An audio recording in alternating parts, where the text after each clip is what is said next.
저는 권력형 비리 냄새가 많이 납니다. 솔직히 말씀드리면.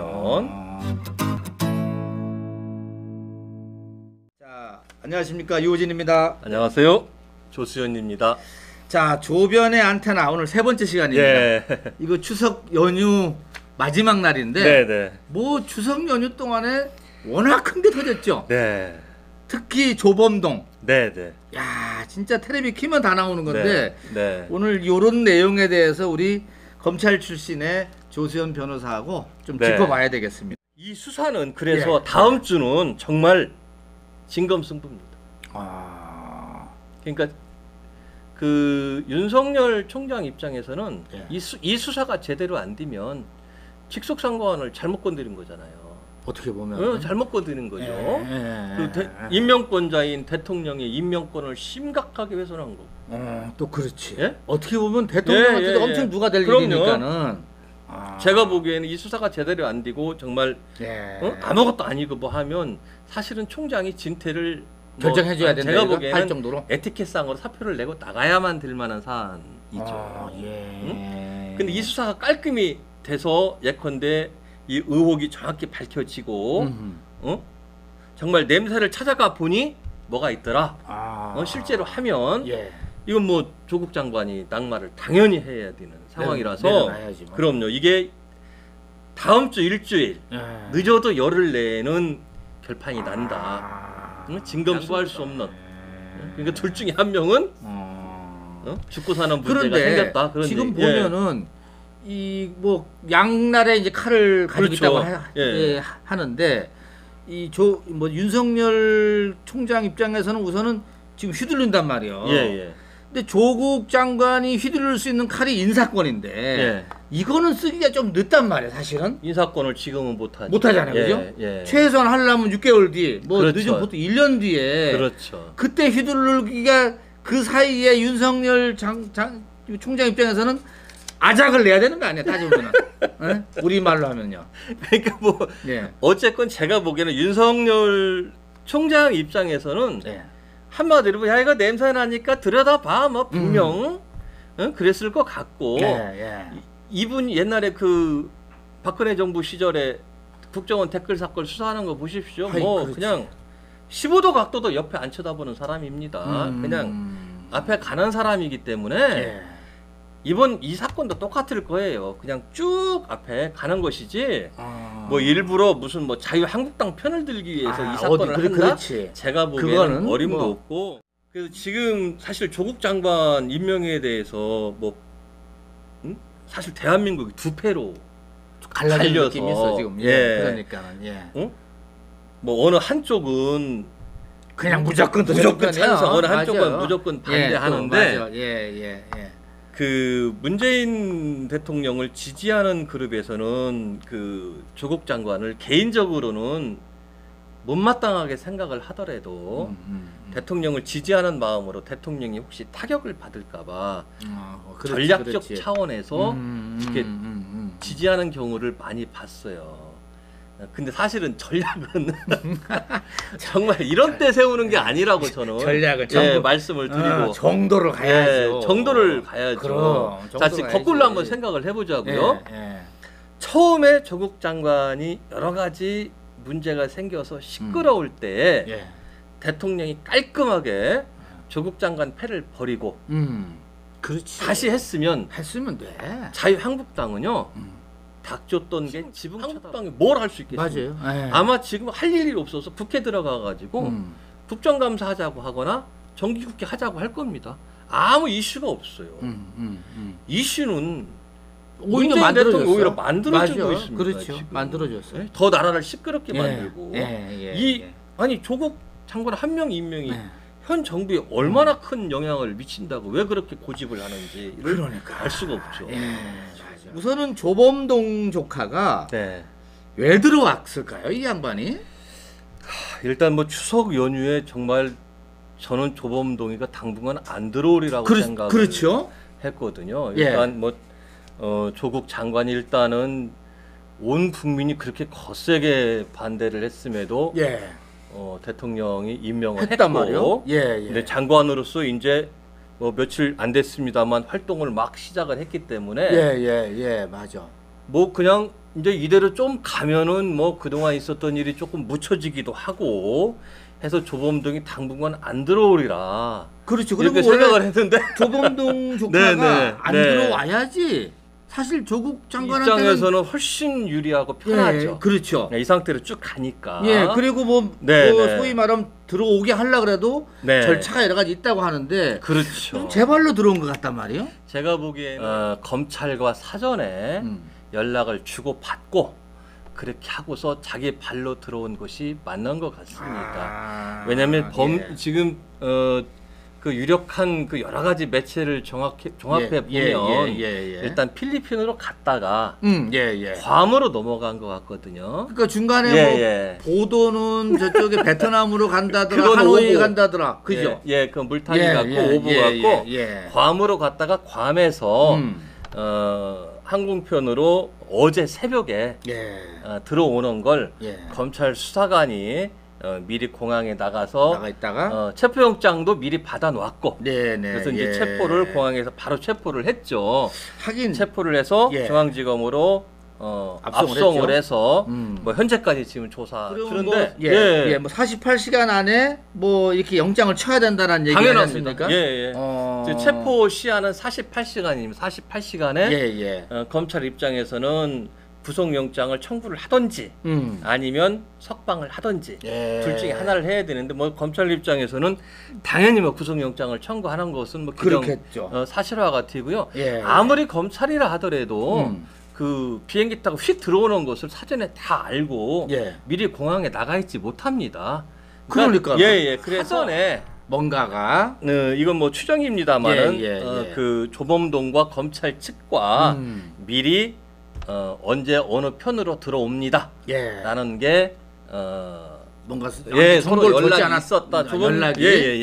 조범동도 변호사가 있다고 합니다. 그러니까 변호인 측과 검찰 측 간에 서로 연락이 있어서 검찰은 미리 준비하고 있고 그렇게 해서 조범동 신병을 뭐 항공기 측에서도 인수를 받아서 서울중앙지검으로 간 것으로 보이고요. 근데 우리 일반 사람들은 그래도 조범동이가 이제 거기 조국의 조카 아닙니까? 오촌 조카? 그러면 거기랑 입을 맞추고 들어오지 않겠냐? 상식적으로. 그런 의혹을 많이 뭐 기본적으로. 왜냐하면 또 조국의 부인이 나가 있으라고 했지 않습니까? 뭐 얘기에 의하면은 뭐 그런지 모르겠는데 그러면은 들어올 때는 보나마나 거기랑 입을 맞춰야 될 것 같은데 제 생각으로는 조범동과 조국 장관 측과 연락을 해서 뭐 입을 맞춰서 이렇게 들어오라고 해서 들어온 것 같다는 느낌은 들지 않습니다. 왜냐하면 조국 장관 측 입장에서는 조범동이 당분간 안 들어오는 게 훨씬 낫죠. 왜냐하면 조범동은 일단은 해외에 나가서 웰스 CNT라는 그 가로등 사업업체 최모 대표랑 전화 통화를 했는데 이게 전부 다 녹취가 돼서 최모 대표가 전부 검찰에 제보 그대로 가져다 주고 상당 부분 언론에서 전부 다 노출이 됐는데 여기에 보면은 서로 말을 맞추고 증거를 인멸하고 한 부분까지 전부 다 드러나 있거든요. 이런 상태에서 내가 들어가면 장관 측에게 조국 장관 측에게 유리할 게 하나도 없는 상황입니다.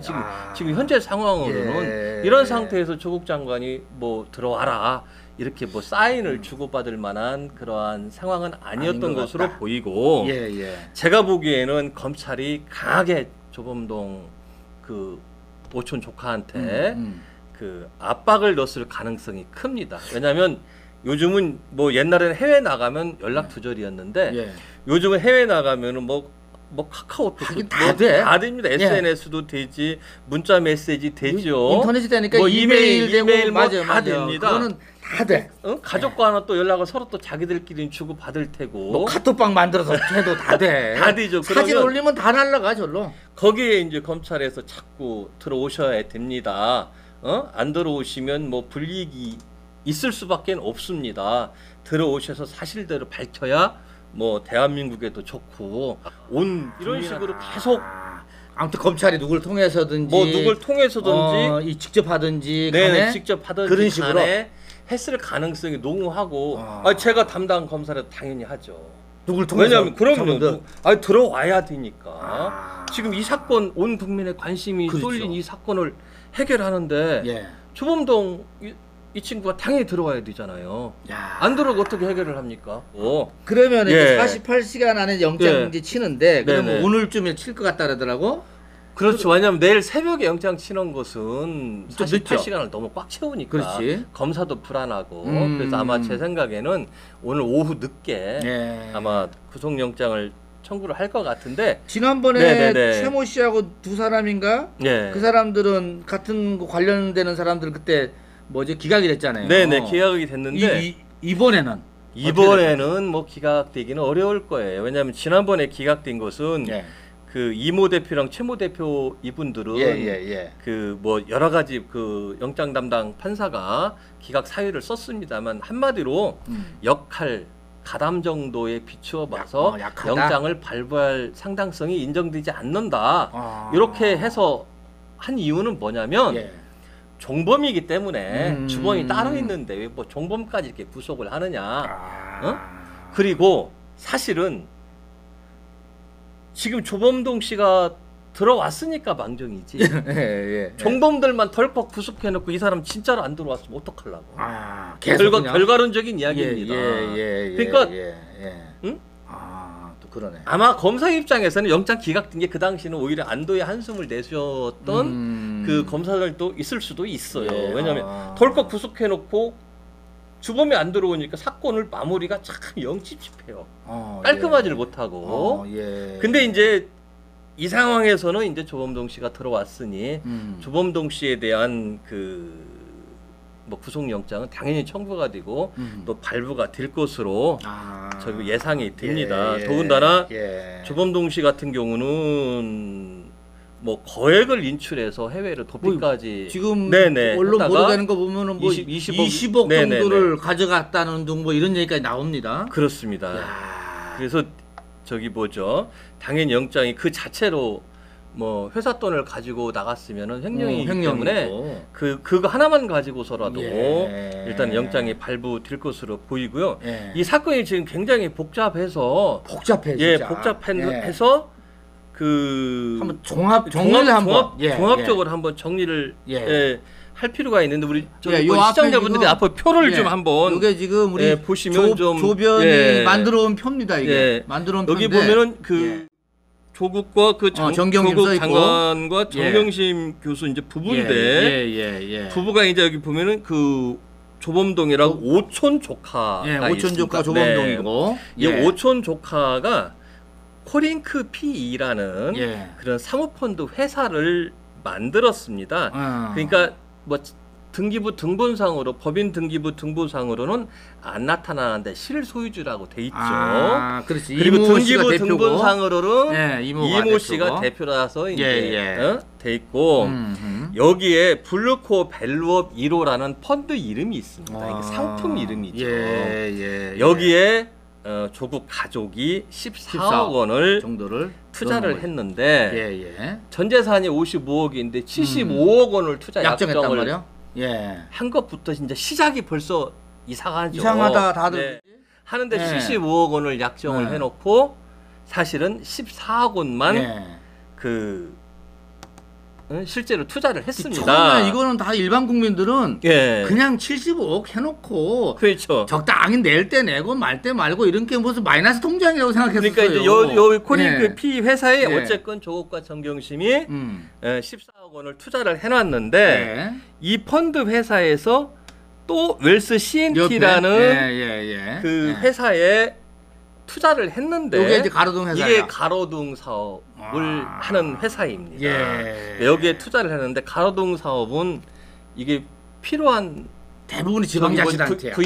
구입처는 지방자치단체에서 도로에 가로등 설치하는 스마트 가로등이라고 해서 요즘 혹시 시청자 여러분 보셨나 모르겠습니다만 그 옛날에 가로등은 등만 밝히는 거였지만 요즘은 가로등에서 이렇게 불빛을 쏴가지고 밑에 등도 밝히지만 글자까지 새겨져서 여기 네네. 둔산동 가다 보면은 그렇습니다. 밑에 광고판 비슷하게 있어요. 그렇습니다. 그거구나 이게. 네네. 거기에 이제 뭐 광고도 집어넣을 수 있고요. 예컨대 뭐 풍성한 한가위 보내세요라고 문구도 넣을 수도 있고, 넣고, 뭐 어버이날 맞아요. 같은 때는 부모님 사랑 감사합니다 이런 것도 넣을 수 있는 그 맞아. 스마트 가로등사 요거 수요처는 주로 관급이죠. 관에서 하니까 이것도 한 자치단체 또 담당 공무원 또 잠 못 자겠네. 그러니까 아이고, 여기 참. 웰스 CNT라는 회사에 투자를 했는데 이 웰스 CNT라는 회사가 2017년에는 17억 원의 매출을 올렸는데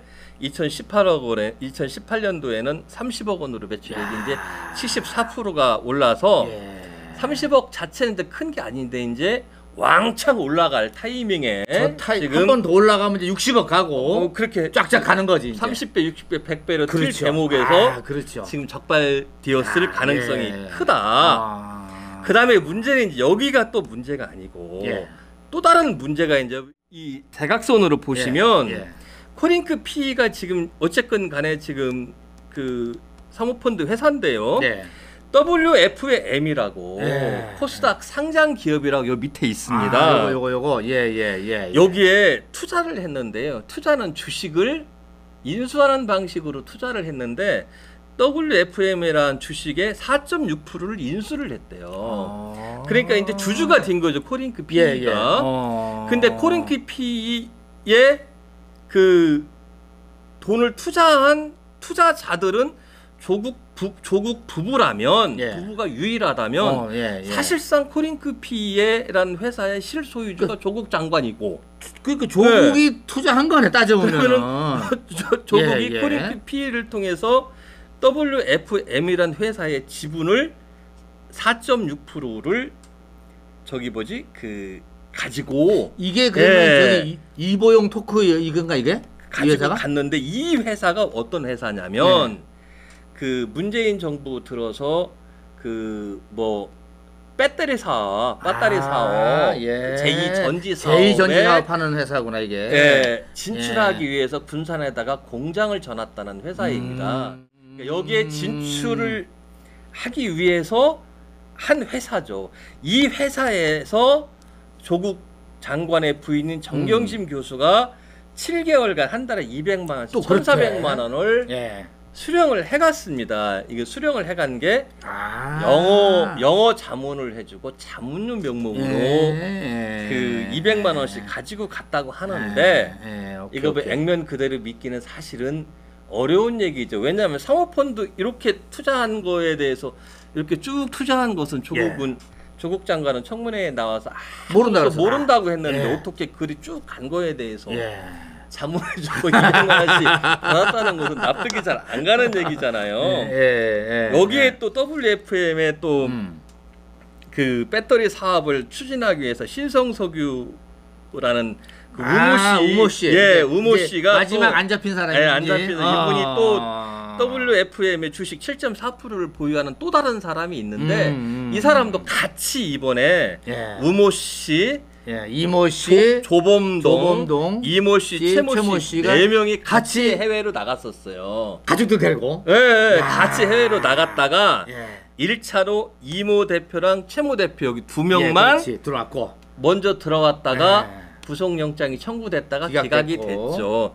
그러니까 이번에는 또 조범동 혼자 들어왔어요. 그러다가 아직까지 우모 씨가 지금 안 들어왔는데 우모 씨 뒤에 또 그 현 정부의 여러 사람들이 연결돼 있다는 뭐 확인은 아직 안 됐습니다만 그게 뭐 중진의원의 보좌관 연결된 관계 여긴가 이게?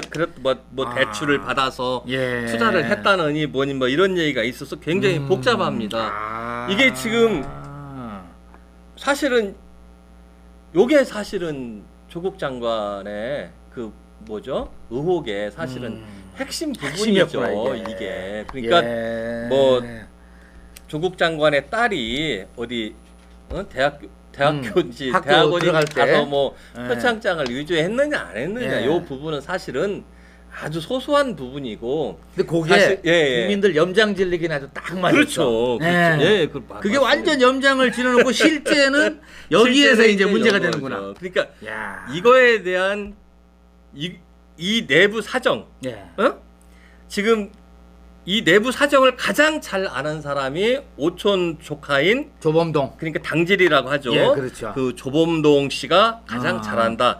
조범동 씨가 해외에 나갔을 때 여기 웰스 CNC의 최모 대표랑 통화를 했는데 그 통화한 내용이 지금 전부 다 언론에 나왔는데 희한하게 지금 뭐 가로등이라 이런 얘기를 안 해요. 안 하고 배터리 얘기를 합니다. 배터리 얘기를 맞아. 배터리 얘기 나오면 무조건 낙마다 뭐다 하니까 이 사람들의 핵심은 제가 보기에는 배터리 쪽에 애초부터 있지 않았느냐.